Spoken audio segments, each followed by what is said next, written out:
So, if you guys don't know me, I'm Gulbahar, and my project was about promoting environmental sustainability, specifically at Curry High School.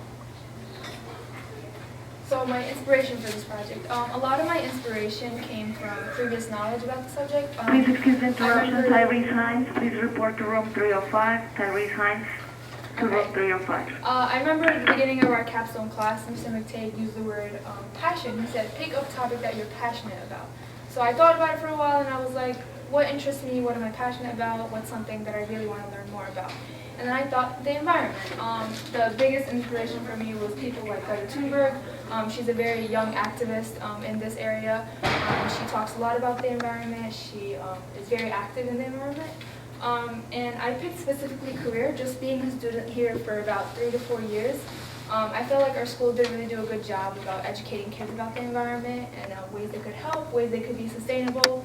And I just wanted to be that person to advocate for the environment and like teach the students and ways they could help and why it is such a big deal. So my initial plans, I picked this picture specifically because it is a great representation of how I felt at the beginning of Capstone. I had so many ideas, but then I had no idea and I finally picked one. My initial plans was to do lung cancer just because they hit close to home. I had a family member who had lung cancer and they passed away. So I was like, let me do research on it, understand what they went through and how it affected them, why it affected them. And then I changed my mind. I went to food waste. I realized another student was doing that. I wanted something that was more unique to me and my project and something I could only do. Then I moved on to recycling, and then I had all these ideas and I just didn't know where to begin. So I finally wrapped up what I really wanted to do in my mind, and I thought, why can't I just promote environmental sustainability and lifestyle changes that students can make in their lives, and just little changes that can have a big impact in the future. And then my initial plans for that project was to have some speakers. I thought of Cyril John May. He is an environmentalist as well as a magician. So he combines the two things and he does these shows for people, which is very interesting to students, I think would be. And one of my initial goals for this was to have it be entertaining for students. I didn't want to seem, no offense, like a teacher lecturing the kids about the subject. I wanted to be more hands-on and more one-on-one. So I thought he could be the perfect person for that, and the kids would really enjoy it and really be interested. And then I thought about the sound keeper. He is in charge of, he's like the big main person for Save the Sound, which is about Long Island Sound, keeping our beaches clean, keeping the marine life clean, stuff of that sort. And yeah, those are just some of the things that I was thinking about. Some people I worked with. I had my mentor, Mr. Mansky, or KG as we all know her. I had Mr. McTagg, who was my Capstone teacher. I had Ms. Wilson help me a lot because I thought of Ecosia, which is it's kind of like Google, it's a Google extension. You make these searches, and I used it a lot for my presentation, research I meant. And it's like you collect these tree points, and those points become actual trees. It's like their pledge to their organization. I thought about adding that to our school-wide system in the library. And then I talked to Cyril John May. Even though I was unsuccessful of him coming to our school, he gave me lots of advice just because he had lots of information on it. He talked about what I could do, things he had for plans, but he just can't seem to work out. He asked me if I could do it maybe. And last but not least, I talked to Ms. Murphy. She is the advisor for Environmental Club, and those were a group of kids that I thought I would really want to work with, so I talked to her about that. So early stages of my project, I created a timeline for myself just so I could stay on task and know when something was due, when it wasn't due, or what I had in plan for myself. And then I had my first official meeting with my mentor. I have her, I'm a TA for KG, so our meetings weren't very, spaced out. I saw her almost every other day. I would pull her to the side when kids were doing individual work, and I would ask her, what do you think of this? Here are some updates that I have, and just get her overall opinion about it. And then I created a survey. I stayed on the sustainable train. I made a Google Forms just so students can have more access to it. I made a QR code, passed them out in class. People took my survey. I had about 150 results. And then with a big topic comes lots of research, so I had lots of research to do. It took up some time, but it was definitely something that I enjoyed doing just because it was a topic that I really liked.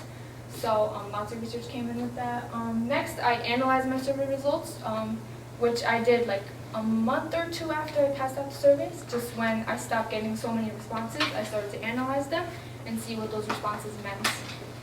And last but not least, I sent out lots of emails, tried to contact lots of people, get their opinion on the project, get some advice maybe. And sadly, no one responded, or I just got turned away. It was really sad. So I just took matters into my own hands, I guess. So what I learned, questions I had. I had lots of questions just because, like I keep mentioning, it's such a big topic. But I learned a lot about what the students think of this issue. The survey really helped with that. About 96% of students said that they felt Career doesn't do a good job about teaching students about this issue. So that kind of was something that I predicted, being a student here. But having that number specifically was very interesting to know. I learned a lot about the current state of our planet. A lot of research that I did was very statistical and just straight facts.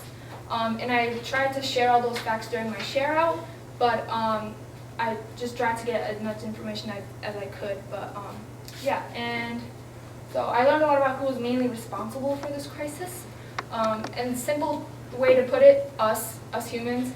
And I say us and I say it in first person because I am up here trying to teach people about it, but I also hold responsibility for it. So just recognizing that and taking responsibility for it is also a crucial part. And I learned a lot about what role we play. As I mentioned before, we are responsible. A lot of the human activities that we have are the result of climate change and the whole climate crisis. Yeah, those are just some things I learned. So my relation to my magnet theme. I think this was a topic that was easily related to the theme of health, which is the path I chose. Things like air pollution or wildfires can increase the amount of dangerous chemicals outside and in the air. So when we breathe in those dangerous chemicals, we take in a lot of those things that aren't supposed to be in our body to begin with. So we hurt our respiratory system, we diminish lung function, things of that sort. In addition, things like extreme weather can cause floods and hurricanes, and especially like we know in Puerto Rico recently, they're still recovering from that. Water, food, shelter becomes very scarce, and those things are very crucial to human life. Also, just to add on, heat waves. 2016 was the warmest year on record, and lots of people had heat strokes, lots of people were dehydrated, lots of people in the hospital. So those are just some examples. There's obviously more, but these are the main ones. For my share out, I did it to the environmental club, like I mentioned, with kids that were enthusiastic about the thing. And I did a carbon footprint calculator. It was very personalized for them. They all had different numbers, and they were very interested in sharing their numbers with me, asking me if it was an okay number. I talked to them about companies and industries, and then I handed out those pamphlets to them, which I actually found a lot of them reading and talking about, especially the Miami one. I don't know why they were just so interested in that one, seeing Florida go underwater, I guess. But yeah, it started off with a small group of kids, but it definitely grew on later, and I did a great presentation for them at the end. In the future, with the skills that I learned during this project, I learned a lot about communication. I had to contact lots of people, go to lots of teachers, get lots of information. Time management was a big issue. Having Capstone the first semester was a big issue, considering college applications and hard classes that I take and all the other stuff that comes with being a senior in high school. But I was able to set times for myself, give myself dates to go with. Following that initiative, Capstone is a project that you really have to do yourself. You do get guided, but it's important to take that initiative and self-motivate. And I learned a lot of that. The topic itself, I think, is very crucial to our future. The environment, we have to live with each other, not against each other. So just knowing about the topic itself is very crucial. Some things I would have done differently. Got more survey responses, maybe handed them out earlier or maybe in a different form. Having a physical copy might have been better for them, even though it might be bad for the environment. Maybe some things are more important. But I would like to coordinate an event or a field trip, maybe go to a museum of some sort, just so kids have more visuals and hands-on experience. I would have wanted to focus on a different aspect of environmental sustainability. I talked a lot about lifestyle choices and lifestyle changes. But I could have talked about recycling, or like maybe go back to that. I could have talked about marine life, and like anything of that sort. Last but not least, maybe target a different audience, a younger audience. I think it would have been a very different experience, just teaching those kids in a more creative way, having them do like mini projects maybe, just something like that. And I'm done.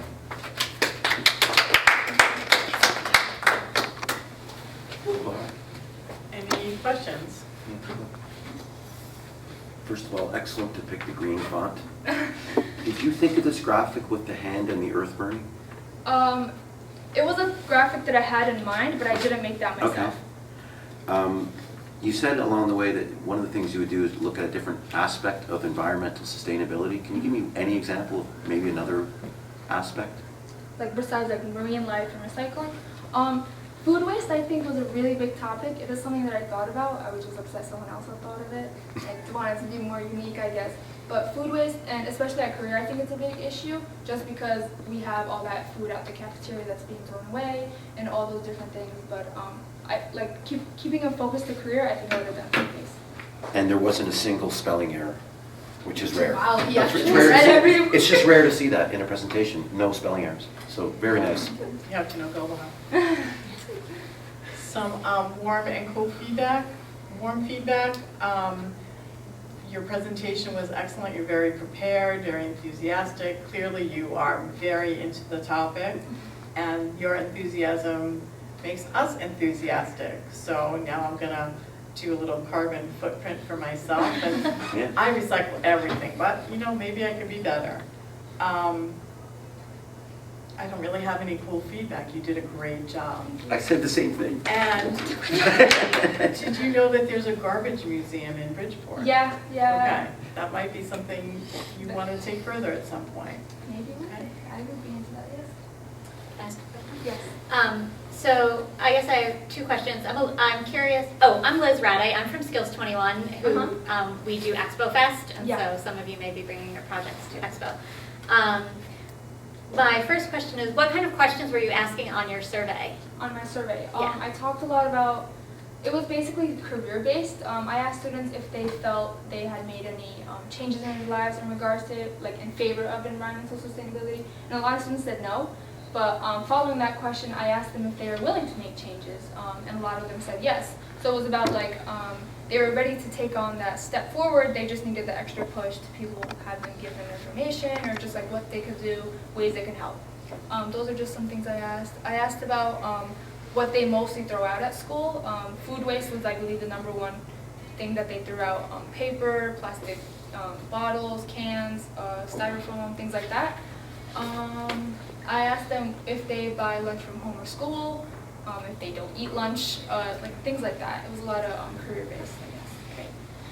And then my second question or comment, you said that you sent a lot of emails and didn't get a lot of response. Did you make any phone calls, follow-up phone calls by Phone calls? not getting a response? I actually did not.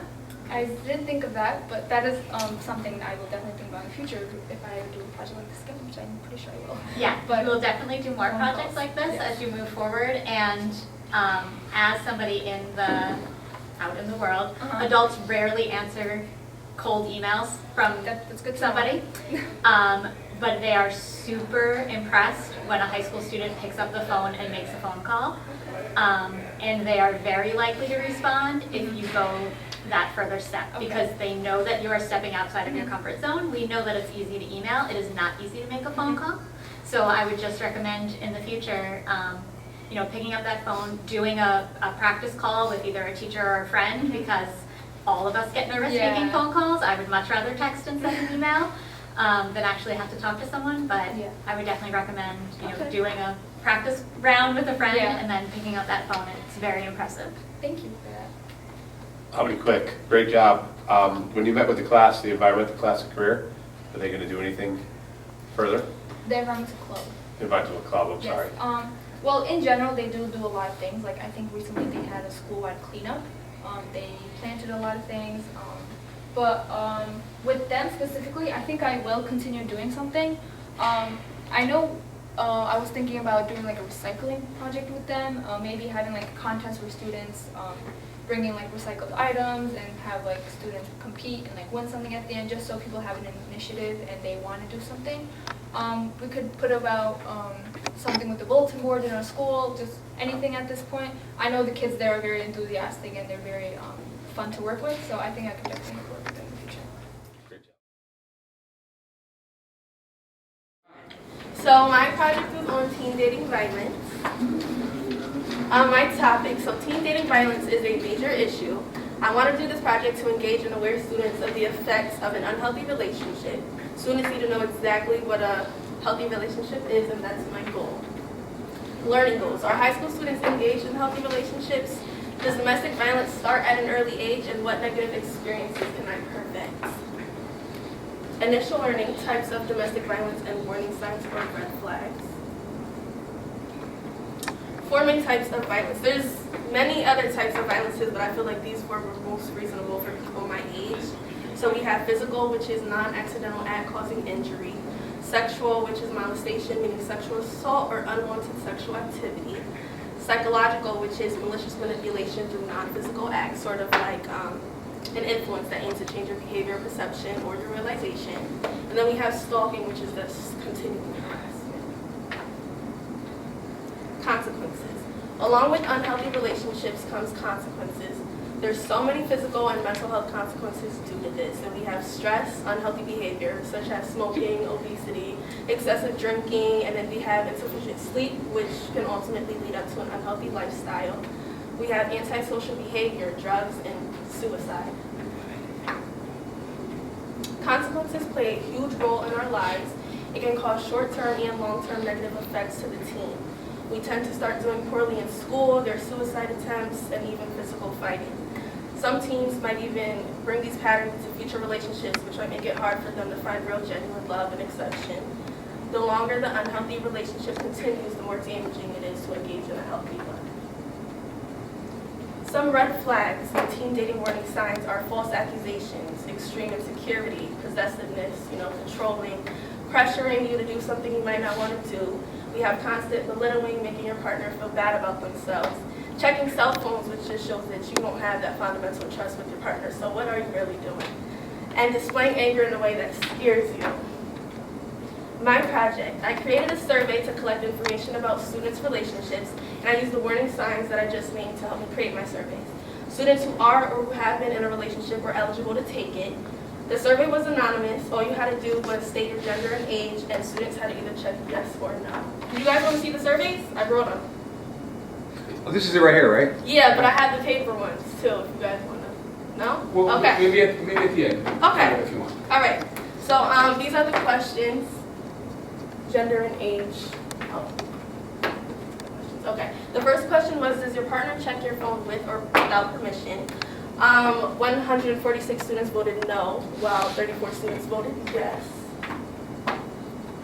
Does your partner pressure you to do things you might not want to do? 158 students voted no, while 22 students voted yes.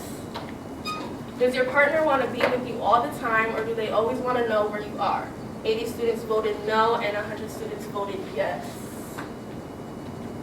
Does your partner get angry in a way that scares you, or does their anger seem aggressive? 26 students voted yes, and 154 students voted no. Did a friend start dating somebody and started acting differently? 62 students voted no, and 118 students voted yes. The outcome was I made students aware of warning signs, and I empowered girls to leave abusive partners. I wanted to let girls know that being mistreated by a partner is not okay, especially when abuse is involved. There's many traumatic experiences a victim can face, and it's definitely hard to know what to do when it happens.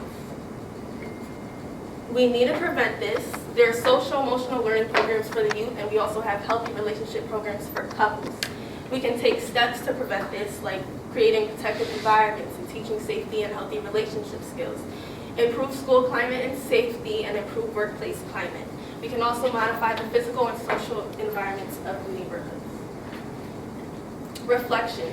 If I had the opportunity to do this project all over again, I would have handed my surveys out a little earlier. I would have interviewed students because I feel like speaking face-to-face is always better, and they'll probably be more honest with me and open up more. Search for victims who wouldn't mind sharing their story, and I actually reached out to Ms. Westerfield, but no students go to her about problems like this. I don't know if they're embarrassed or what, but we don't really have much problems like this. And here's my bibliography: Impact on Children and Youth, the websites, effects of domestic violence on teens, cycle of teen domestic violence, dating abuse, warning signs, domestic violence and unhealthy relationships, and statistics on teen dating violence. Yeah, that's it.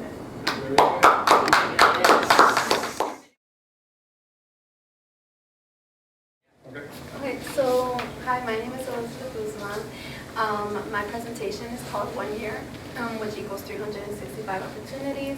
I went to Peru for 2 weeks.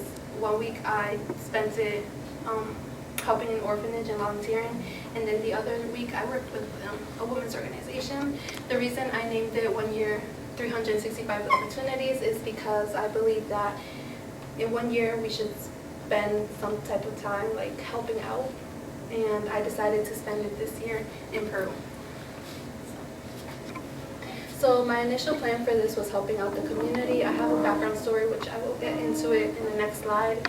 I started brainstorming this in December of 2018.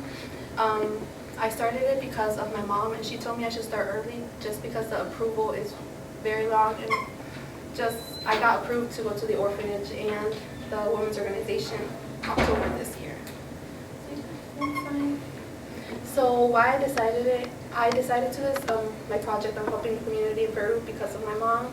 She was separated from her parents at a young age. She was sent to work at the age of 15, not because her parents didn't love her, but because they thought she would have a better opportunity on her own than to be with them. They are not financially stable, and they believed that their children wouldn't be the best with their parents. So my mom was sent at the age of 15 to work. With this project, I also wanted a changeable outcome. I wanted to spread the word out and see if I could get other people to help me with it.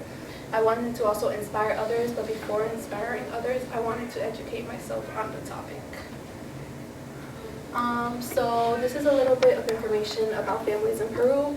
35% of the population in Lima, Peru live below the poverty line, which means they're making between 150 to 200 soles a month, which is about $80 a month, which is not a lot in a month. And many families are affected by unemployment. In Peru now, you need like a verification or an ID card to work, and that costs money. And for example, my families, they don't have a verification card to work, so we send money to my family in Peru so they could have money for their house and for utilities and for food. Also, 34% of children in Peru must work in order to help their families. That's why a lot of children are Please sent excuse the interruption, away to Mr. work. Brennan. My Please cousins, report they to are room right now 15, 318. 16, and they don't live with their parents. One of my cousins is actually in Chile, and she's working, and she sends the money that she makes towards her parents. Is he still here? So the journey and the process of my project, first I had to find an organization, which took a while. As I said, I did start in December of 2018. I also had to contact people, which did take a while because obviously I'm here and they're in Peru. So communication was very hard, and my family don't have like cell phones. Also the dates, it was really hard just because I was in the month of doing early decision for colleges, and I was getting ready to take my SATs again. I also decided to go have a session with a social worker at Yale. Her name is Andrea. She helped me kind of learn more about how to speak with a child without overstepping and making them feel uncomfortable. And my mom was my inspiration because of the difficulties she went through as a child. So this is where my first journey begins. This is the orphanage.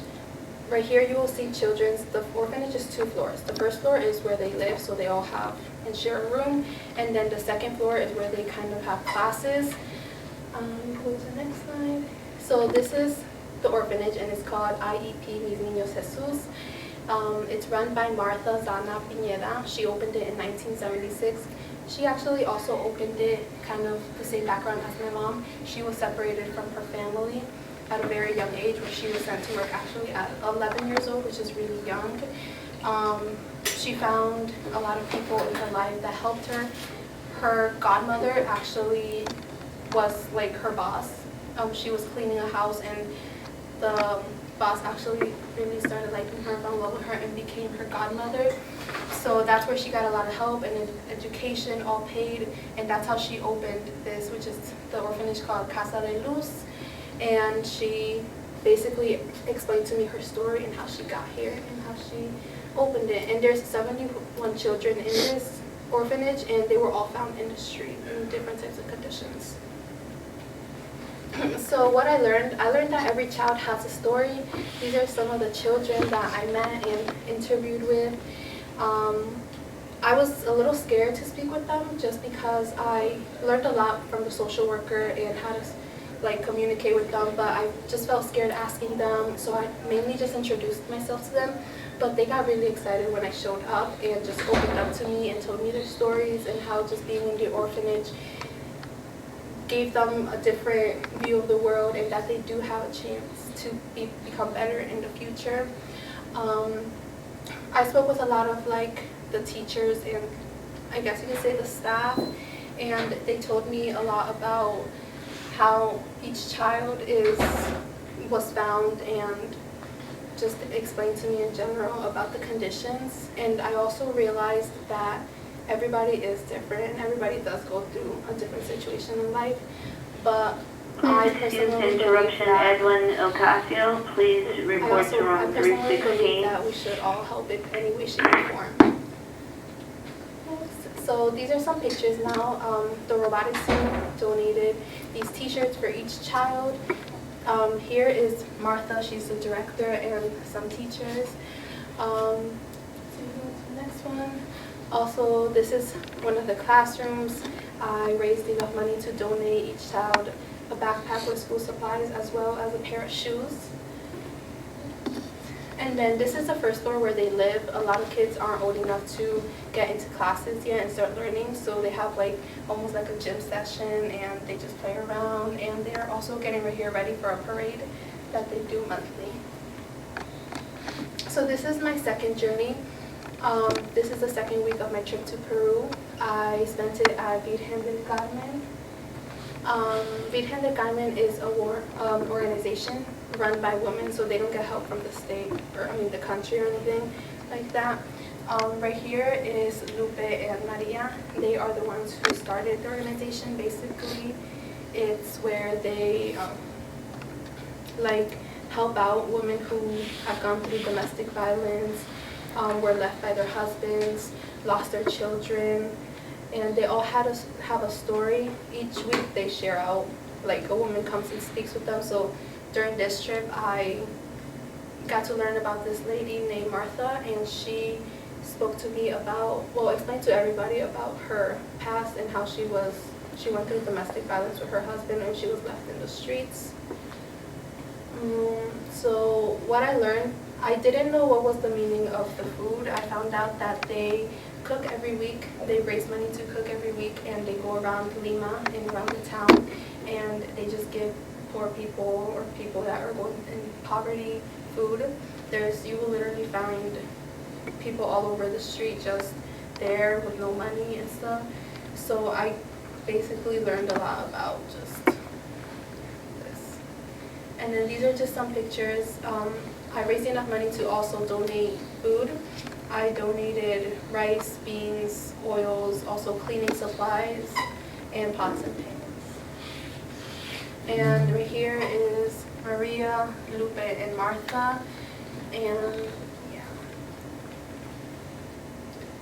Oh, here are more pictures. I volunteered and helped out with making the food. So my final outcome for my project, I raised $1,235, and I also learned from a different environment. So my share out, some information, some feedback that I got back, they said that my project was very meaningful and it had a connection, and I connected it towards my mother and a lot of the visuals and pictures that I took. So some changes that I would have made and some problems I went through. The trip dates were really stressful just because I got an answer from the organization that they accepted me to come the first week of October. So I had to book a flight in under a week, and also telling my mom that, they're ready for me to show up. It was very stressful. Also, I also had to make sure I was back before the November SAT. And I also had to prepare myself. I had a week to apply for colleges. Fundraising was also a big problem. I found out last minute, and I did procrastinate a lot with my project. So the way I raised the money, I raised it in under a week. Transportation was also a big impact when I got over there, just because I live in the center of Lima, and the orphanage and the women's organization is an hour and a half away, and a lot of taxis and cabs don't go through that area because of how dangerous it is. So my uncle had to take time out of his work here and fly over there, and he has a car over there in a garage, so he was like my transportation. Also, a problem that I had was expressing myself. I didn't know how to explain to the children what my project was and why I was there. I didn't want them to feel like I was just going there and feeling bad for them. So that was a big issue with it. And also spreading the word. I wanted to make my project a little bigger by putting flyers up, and I also wanted to make a website, which I couldn't, but yeah. Also, thank you to some people. Mr. Lopez, he was my mentor. I chose him because I realized that when I got over there, he's obviously a Spanish teacher here, so I wanted to find a way to express myself better in Spanish since I mostly speak English here. Also, social worker Andrea Luke, she works at Yale in Temple Street. She helped me with finding a way to express myself with the children and not set boundaries. Mr. Donahue, who was my capstone teacher, he helped me a lot with journals and making sure I was in task and not procrastinating. The La Voz Hispana family, it's a newspaper company in downtown. I've been an intern since freshman year, and Norma, who is the president of the company, she actually helped me fundraise the money. I wrote a letter explaining what my project was and how much I would like to raise, and she contacted some lawyers and sent me to their office, and I spoke with them, and that's how I made the money. And Edward L. Wash was a big part of how I fundraised, because she's a lawyer here in Connecticut, and she basically just gave me a good amount of money and advice. So Peru 2020, I actually booked my flight 2 weeks ago. I will be going to Peru in April for my April break. I'm going to be working at a different orphanage. It's an orphanage from the ages 14 to 18. So they're teenagers, and I'm also working with finding clinics and beauty salon mechanics in Peru, because I want to do a career fair for them over there so they could see different careers out there that they could take.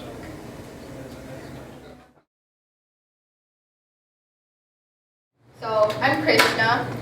So my capstone project was starting a first robotics team. It's called First Lego League at Jonas Martinez Sea and Sky Magnet School. So these are a few pictures of an FLL event that we held in our gym a few weekends ago. So basically what FLL is, it's a robotics team for younger kids where students build their robots out of Legos and compete in competitions just like our robotics team here. So my inspiration for this topic was to inspire younger kids, specifically middle schoolers, into STEM fields and educate them about the opportunities that STEM has to offer. I specifically picked Jonas Martinez because Martinez is a school that focuses on STEM, and their teachers emphasize robotics in their classrooms. So my initial plan included inspiring the younger generation into the STEM field, teach the middle schoolers about the benefits that STEM can have in their future and in their lives, to teach Martinez students a little bit about 558 and inspire them to come to our school and join our first robotics team here that we have with machines. And show students how STEM can be fun and how creating robots can be educational, but also you can have fun and fool around sometimes. So the people I contacted Alyssa Basso initially in order to start the project, but I didn't get a response from her that quickly because she was on maternal leave. So I sent out a few more follow-up emails, got no response, so then I had to go back to Mr. Osborne to get more context, and I ended up finding contacts with Diane Mitchell, Deborah Goodrich, and Larissa Spring, who I was constantly in contact I could throughout my project. I then had to contact Cliff Brenzel, a 558 mentor. He was the mentor that took the robot to Martinez. So I had to contact him because he was the only mentor with a big enough car to fit the robot. Mr. Osborne, I talked to him in order for him to give rides to students, as we needed a teacher who was willing to transport us students from Career to Martinez and stay there with us to chaperone us. Ms. Sheets was my mentor for this project. I talked to her about my initial ideas, about the funding for the team, and made sure that I had every research I needed in order to make this project possible. And Mr. Matei was my capstone teacher, so I talked to him about my initial plans and got any advice from him. So for the early stages of my capstone, I just included the basics of meeting with my mentor, talking to her about what I had in mind, and her making sure that I knew what I was doing and I had the idea of the amount of money I will need in order to start this team. I started by researching the effects that STEM can have on students and the mental benefits of STEM on these students. I had to contact Jonas Martinez in order to find times that I can demonstrate our robot in order to inspire their students to want to join the FLL team if I would want to create one there. And I obviously had to find rides for students to be transported from here to Martinez. So how I connected this project to the Careers Magazine theme health, which is the pathway I'm on, is by asking the question, how does STEM positively affect a student's mental health and how STEM can benefit a student's life overall. So from my research, I found out that STEM psychologically has positive benefits on students because it encourages students to get up and try again even after their failures. So with robotics specifically, there are many times where things aren't going to go the way you want, you will lose competitions and stuff, and it just gives them the opportunity to just stand up again and think about the next match and continue on with the ideas that they have. It fosters creativity because with robotics, there are multiple ways that you can go about building a robot. There's no one right way to build a robot. And so it gives them the opportunity to use their imagination in order to do something that they have always wanted to do. It strengthens their problem-solving skills because as a part of Pit Crew, I can specifically say that there have been multiple times where our robot just crashed in the middle of a competition or in the middle of a match. And in 10 minutes, we have to go back on field. You have to work fast, and it strengthens the person's ability to think quickly on the spot of ideas to solve the problems they have. And of course, it increases self-confidence because they'll understand that they'll make mistakes, but there's ways to get up from it. Lastly, it strengthens critical life skills such as teamwork, public speaking, and time management, because as someone who's on the robotics team here, I'm here during build season till 8 p.m. every day, and I still have to manage squash, I still have to manage the schoolwork I get here, college applications, and it just gives you the opportunity to learn how to better yourself. We all obviously, of course, work as a team in order to build a robot to get it functioning on time. And for public speaking, we have to demonstrate our ideas and present our awards in front of judges in order to inspire them to give us an award that we really want. Continuing with my research, I found out that it is important to target students who are interested in STEM before 8th grade in order to plant the seed, because that's when they're mostly thinking about what's necessary for them and if they're interested in science or technology. It encourages technology use, and while many people might think oh, cell phone's bad for you and it's not good to always be on your phone. Well, yes, that's true. However, with society increasingly advancing with technology, it's important that our students understand that technology has benefits and how to correctly use them rather than using it for the negative causes. Lastly, there's an increase in STEM field jobs, which is important to understand because in the future it would only benefit them if they are willing to go to the STEM field. They'll have a better chance at finding a job that they are interested in. So for my robot demonstration, I mainly focused on 6th through 8th grade at Jonas Martinez just because that's the age that FLL requires. So I wanted to inspire the youth into STEM fields and show them that STEM is much more than that they have ever known. And then I taught them about the different parts of the robots, like motors or the battery or the power supply, just because it's important to understand the parts of a robot before you can actually just start building it. So this is just a a few second clip of student driving the robot.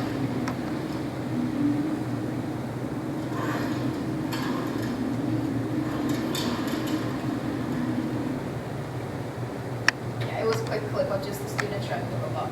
So in my future, I just want to quickly mention that my project is not complete. I was only able, in the 3-month time frame that they gave me, I was only able to do so much research and demonstrate the robot to Martinez.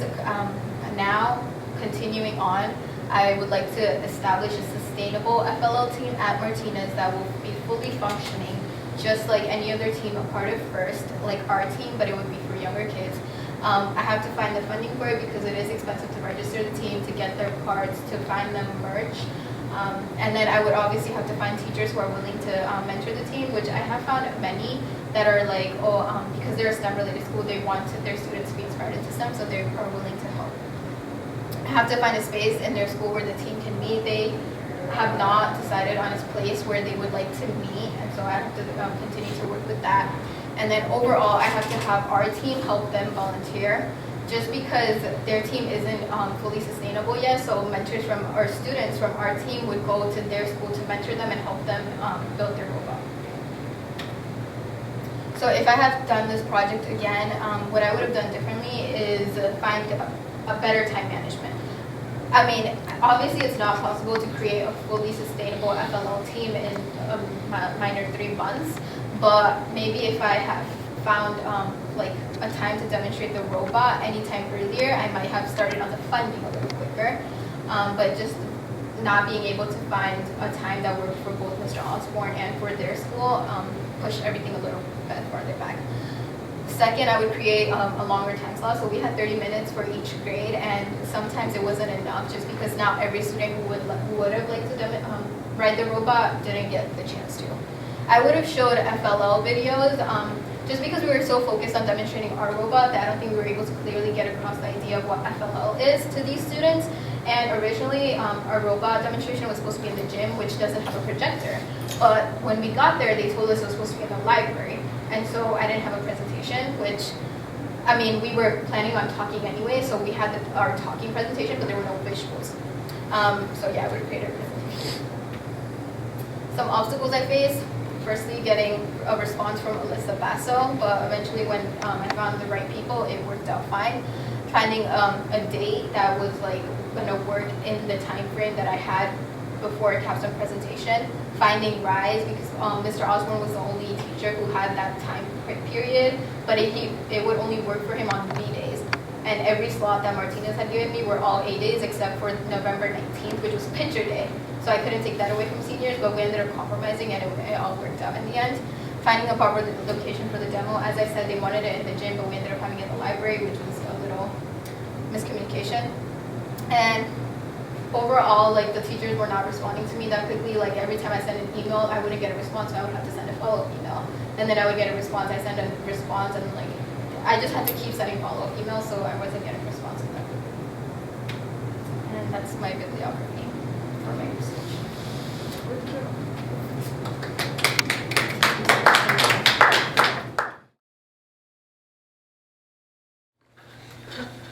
Hello everyone, my name is Tiana Evans, and this is my capstone about bringing awareness to constant speaker modeling. So my topic is, again, bringing awareness to an important African American from New Haven. She was from New Haven in a community, which I wanted to do because the capstone is based with the community. And no one knows who she is, so she was a civil rights activist, lawyer, judge, and state senator. And also it's creating lessons with worksheets to bring awareness to students in middle school so that they could know about who she is at an early age.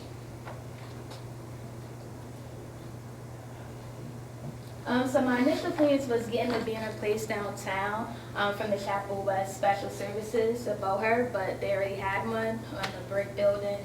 And dedicating career field to her, but it would be a long process. They said it could almost take a year to dedicate the field to her, and it was a lot of money, and I would have to invite all the important people of the state to come down and see it. And actually it was to get something in school that dedicated to her as well, but again, a long process, having to get in contact with the Board of Education. And then National History Day, but that was a long process as well. So, what did I learn throughout the process is being on other people's time could be very annoying and stressful. Emailing people, contacting them, it was kind of hard because they would give me a day, then we schedule it, and then it was just all over the place. I also learned that working on the time frame, you should have deadlines set for yourself, what you want to be, what you want to have to be done, and to just have everything organized, and I didn't do that, so it was kind of hard. Failures will happen, so expect them. So if something happened, don't dwell on it, just keep going and figure it out. And to further more about Motley life, I read about her book, which was called Equal Justice Under Law, and it was about her basically, so I could learn more stuff. What I knew that nobody within our school knew too much about her. When people used to ask me what was my capstone about, I would tell them I need 5 minutes of your time to break it down for you, because people are like, who is she? What is she? Like, who is she? Where is she from? So I wanted to do that. And bringing awareness about Motley would be challenging to middle schools because, again, I didn't know if the kids would be interested in learning who she is, and I didn't know if that would really make them want to learn more about Black history. And getting students interested about an important woman from the community would interest them. I knew it would interest other students, but the school that I went to particularly, I didn't know if it would really spark their interest in it. Learning goals. So my learning goals was for people and students, teachers, to know who she was and how important she was. Helping students to see that in our community that we have a lot of Black history in New Haven that we don't know about, so that they could further their education more, not only about Mrs. Motley, but just about Black people who were important in this city. And encourage others to educate themselves about Black history within New Haven, and just to find out more about who they are, their roots. And encourage young girls and boys of color to break boundaries like Motley did by being a Black woman. And I say that to say that she broke a lot of boundaries during that time when there was a lot of racism going on. So I wanted kids to see that today, that they could do the same as her, because she did it when it was a rough time as a Black woman at that. So I wanted kids to see that no matter what, you could break boundaries. And people I worked with. My advisor, my mentor, Ms. Murphy, the teacher of the year. Mr. McTay helped me create the worksheets and gave me advice. Ms. Duff gave me tips on how to get the students involved with the lesson and worksheets, and that's really. My 21st century skills was critical thinking for myself by creating questions on my project, on my worksheet, analyzing the data I collected from the students, giving tips and feedback, and just working on that. Meeting people, self-direction, and accountability. Held a lesson at Truett Middle School for her. That's where she attended as well, so I wanted to go to that school that she attended to educate them. Like I said, how did I share my learning? I went to Truett Middle School and I presented the worksheets that I handed out to you. I wrote an article about her in journalism class last year. This is when I actually found out more about her. And using my social media platform by posting about her to let kids know more about who she is. My reflection is I would use my time more wisely, like I said deadlines for myself, dates, and have everything organized. Try to go to more middle schools to bring more awareness to who she is. Use more resources, as in even people, to really know who she is. It was hard contacting her family members because they're all scattered around. And I challenged myself because this was a hard topic to do for me, again, because I didn't have a lot of resources, so it was more of research on myself I had to do. But I did it, but it was hard. And again, the worksheets I created, that's what you guys have. This is pictures that I went to with the middle school. The kids are learning and passing out stuff for me. And my final outcome of the project is students learned about her life and her legacy, which I wanted them to do. That was my goal. That these worksheets will be created for Black History Month. So in February, I got in contact with the director for Social Studies of New Haven, and I emailed her, and she told me that when everything is finalized, she'll like to see them so she could send them out to all the history teachers so they could have this lesson at schools. And not only did students learn about her, adults learned about her as well, like you guys just learned about how amazing she is. So that was my final outcome. And that is it. Thank you.